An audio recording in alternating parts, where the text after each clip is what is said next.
Vamos, lo que podamos, jóvenes, lo que podamos. Esto ha sido terrible. Doctora Maite, bueno, estamos listos, ¿ah? Estamos listos. Recording in progress. Sí me disculpa, doctora, le ofrezco disculpas, doctora Maite. Sí me da disculpa, doctora, ¿no? Doctora Jocelyn, también vamos a mirar con doctora Maite un poquito de vino. Vea, doctora, mi vino Ventus de la Patagonia Argentina, doctora. Ya, vamos.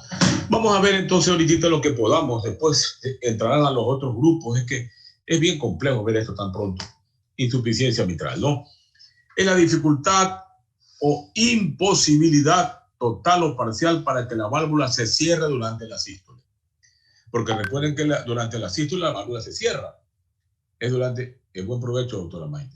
Es de la válvula, bueno, yo sé que está comiendo un pedazo de bolón que su mamá le pasó ahorita, ¿verdad? Le pasó a su mamá un puesto de bolón, ¿no? ¿Qué le dieron, doctora? Una rosquita.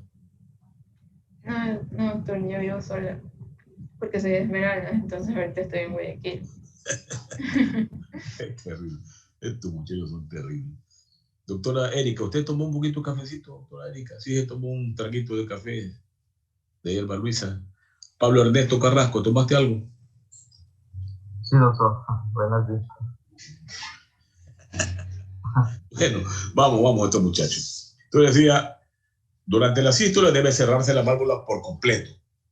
Cualquier dificultad para cerrarse la válvula durante la sístole de manera total se llama insuficiencia mitral. Ya veremos las causas. O es la incapacidad de la válvula para prevenir la regurgitación de sangre desde el ventrículo izquierdo hacia la aurícula izquierda durante la sístole. Este es el papel de la válvula. Ven acá. Ya les dije en clases anteriores que hablamos ahora de aparato valvular mitral. Porque es un aparato que tiene varias estructuras. Acá tenemos, miren, el anillo, las válvulas, la comisura, las cuerdas, los músculos papilares y el miocardio. Todo esto es aparato valvular mitral. Miren que hay cuerdas tendinosas de primera, segunda, tercera generación, etcétera, etcétera.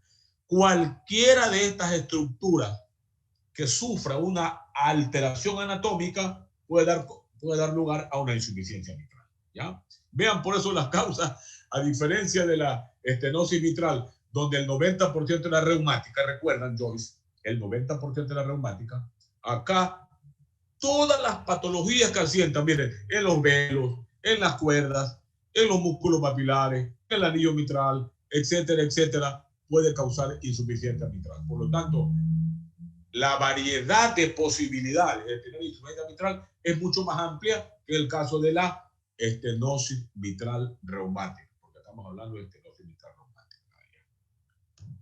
Ahí está la insuficiencia mitral, aparte otra diferencia clave con la estenosis mitral, donde el 90% era reumática y siempre crónica. No había posibilidad de diagnosticar un cuadro agudo de estenosis mitral reumática. En cambio acá pueden haber causas agudas y causas crónicas. Entre las causas agudas de insuficiencia mitral, la rotura de cuerda, la dilatación del anillo, la retractación de los vuelos, la endocarditis, rotura de cuerdas, etcétera, y hasta por traumatismo. Cambios crónicos, la reumática, el prolapso de la válvula mitral, pongo aquí, prolapso de la válvula mitral, la endocarditis bacteriana, la calcificación, bueno, todo esto pueden ser causas crónicas. Por lo tanto, hay una aguda y hay causas crónicas de insuficiencia mitral. Esto es una endocarditis, miren, una endocarditis. Y vean la fisiopatología. Vamos a hacer una diferencia pequeñita con lo que vimos en la estenosis mitral. En la estenosis mitral el problema ocurría porque la válvula no se abría o tenía dificultad para abrirse. Por lo tanto, el llenado del ventrículo izquierdo es pobre, de acuerdo a la severidad de la estenosis mitral. Si es una estenosis severa, se armaba un gradiente intravalvular importante y el llenado siempre es deficitario. Por eso es que el bajo gasto cardíaco es uno de los problemas de la estenosis mitral reumática. No es, por lo tanto, la contractilidad del ventrículo izquierdo en la estenosis mitral reumática, es el llenado. Acá, en cambio, como la válvula no se cierra bien, queda abierta en sístole, gran parte del volumen del ventrículo izquierdo que se va a eyectar por la sístole a través de la arteria aorta regresa anormalmente a la aurícula izquierda. Por lo tanto, como hay un volumen que regresa hacia la aurícula izquierda, ese volumen que regresa desde el ventrículo hacia la aurícula izquierda, ¿qué volumen normalmente se suma? El de retorno de las venas pulmonares, del llenado. Recuerden que la sangre que sale del ventrículo derecho a través de la arteria pulmonar, finalmente en diástole llega a la aurícula izquierda por las venas pulmonares, ¿verdad? A ese volumen diastólico normal, súmenle el volumen que llega del ventrículo izquierdo hacia la aurícula izquierda en sístole de manera patológica. Por lo tanto, se concentran ahí o se acumulan dos volúmenes, el del llenado normal diastólico y el patológico que va del ventrículo izquierdo a la aurícula izquierda. Por lo tanto, el siguiente llenado hacia el ventrículo izquierdo es con gran volumen, vea, sobrecarga de volumen del ventrículo izquierdo. Y la sobrecarga de volumen del ventrículo izquierdo, ¿a dónde lo conduce? A la dilatación excéntrica del ventrículo izquierdo. ¿Está claro, Ámbar? Héctor, sí. Dilatación excéntrica del ventrículo izquierdo. Mientras el ventrículo izquierdo mantenga una buena capacidad, se mantiene el volumen sistólico, gran volumen sistólico, porque le llega una gran cantidad de volumen. Por lo tanto, en la placa de tórax que veremos es una insuficiencia mitral crónica, gran cardiomegalia, porque hay sobrecarga de volumen. Ya vimos en la clase pasada. ¿Ya? Cuando el ventrículo izquierdo ya baja la contractilidad, pierde su capacidad contráctil, el paciente entra en insuficiencia cardíaca y te puede tener hasta muerte súbita.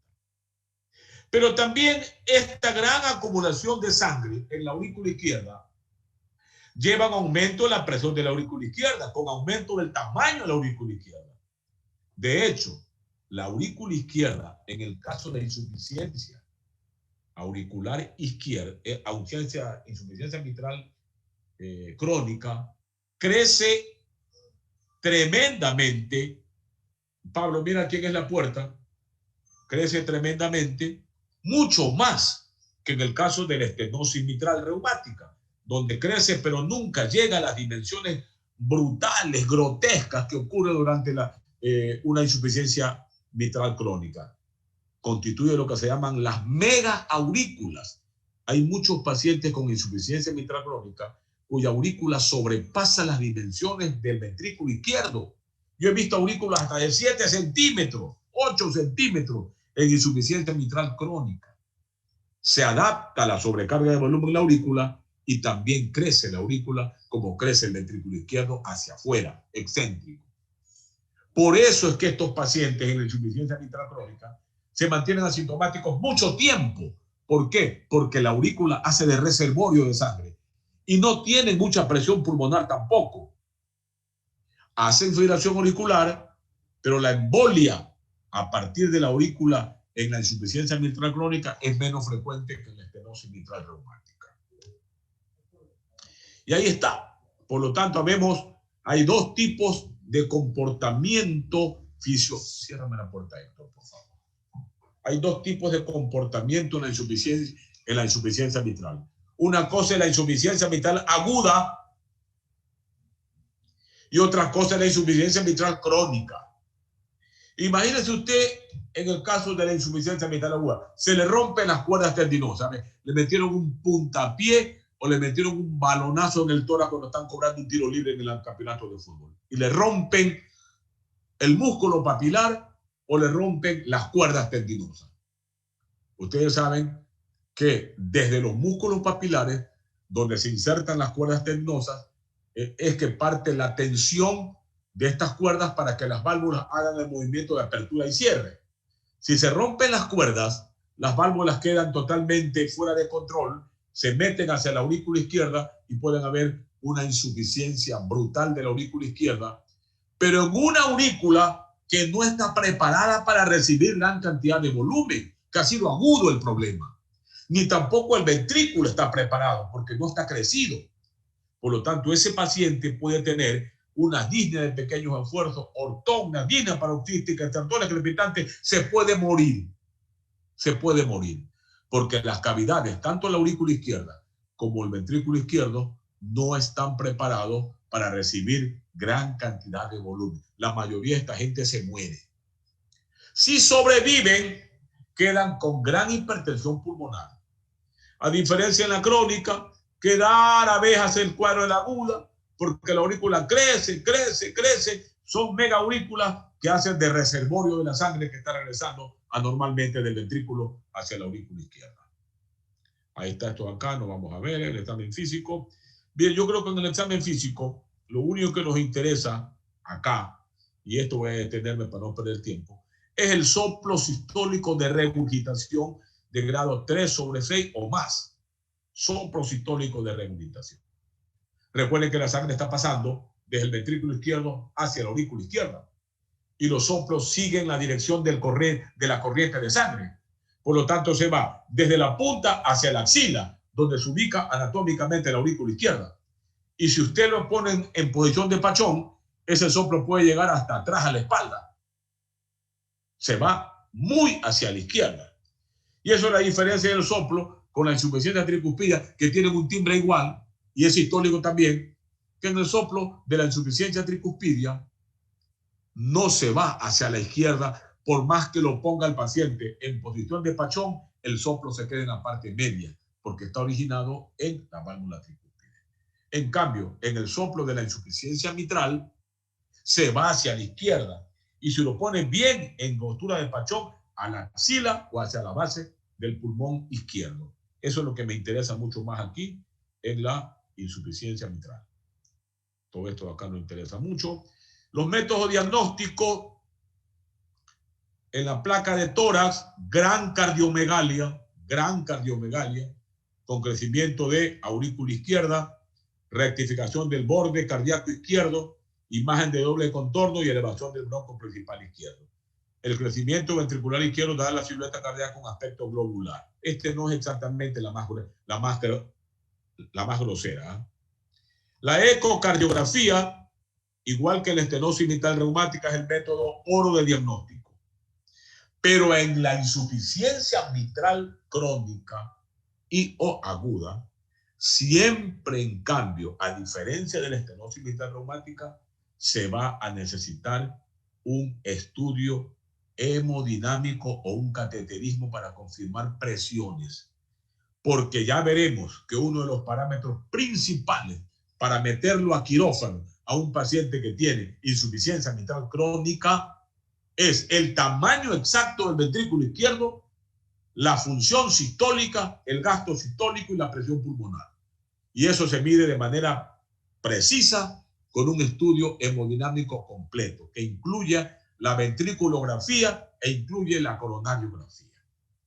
Aquí, si bien es cierto que el examen de la ecocardiografía es clave, porque nos permite determinar el tamaño del ventrículo, nos permite determinar el volumen de regurgitación, nos permite determinar las presiones que hay en la aurícula y el ventrículo izquierdo y la presión que hay en el ventrículo derecho, no es la última palabra para la decisión de reparación o de reemplazo valvular.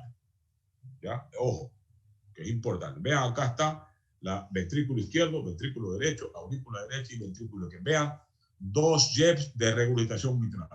Este es más importante que el de acá. Aparentemente la insuficiencia mitral aquí solamente es moderada, porque hay 2 JEPs que no llenan totalmente la aurícula izquierda. Bueno, esto no. ¿Cuál es el tratamiento médico en la fase aguda? La rotura del músculo papilar requiere tratamiento quirúrgico urgente. Aquí, ¿quién le van a hacer eso? Aquí se le rompe el músculo papilar, se muere la mayoría. No lo meten de emergencia a quirófano para tratar de salvarle la vida. Es bien complejo. Ahí tiene que entrar a repararse el músculo o se nos muere. Se nos muere. Y la cirugía urgente está indicada en pacientes sintomáticos con insuficiencia mitral aguda. Hasta que eso ocurra, le podemos dar diurético. Aquí sí, a dosis importantes, porque el problema aquí es la sobrecarga de volumen. Igual los torniquetes que le poníamos, todo lo que ya hemos estudiado en las clases pasadas. Ya todo esto está aquí, esto no vamos a insistir.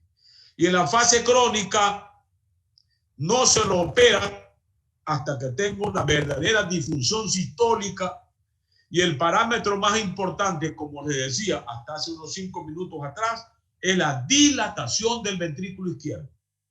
Cuando el ventrículo izquierdo empieza a dilatarse, ese paciente debe de pasar ya al tratamiento quirúrgico y no hay que perder más tiempo. Con los mismos criterios que vimos para la estenosis mitral reumática.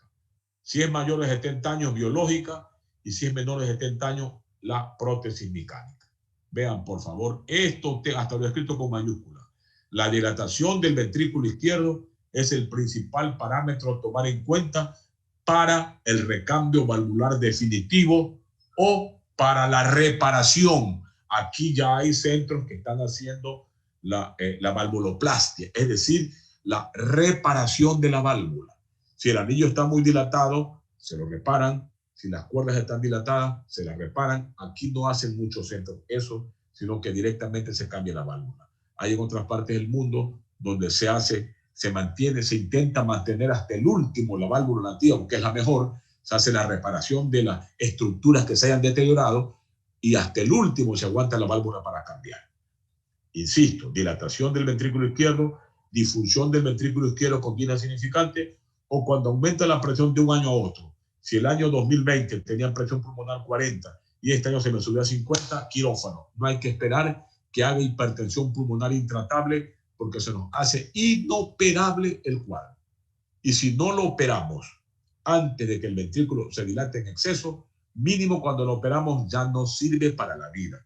Por lo tanto, estos parámetros de aquí son fundamentales para decidir qué paciente va a cirugía y qué paciente todavía lo podemos aguantar con tratamiento médico. Bien, jóvenes, hasta ahí esto es más corto evidentemente que lo otro. ¿Alguna pregunta que tengamos? Si no, la próxima clase veremos estenosis aórtica e insuficiencia aórtica. Les ofrezco disculpas por ir rápido, no tenemos otra opción. Ya queda solamente una clase, creo, Ámbar, ¿no? La próxima clase entramos a examen, ¿no? ¿O cuándo? Ya la próxima clase es la última, ya directamente la tercera semana de julio ya es examen, ¿no? Ya no tenemos más tiempo. Imagínense, el semestre se transforma casi en bimensual. Que tenemos que, son 2 meses y ya en 3 meses acabamos las clases, acabamos el curso. Bien, bien, jóvenes, no hay ninguna pregunta. Les agradezco por estar en clase. Gracias por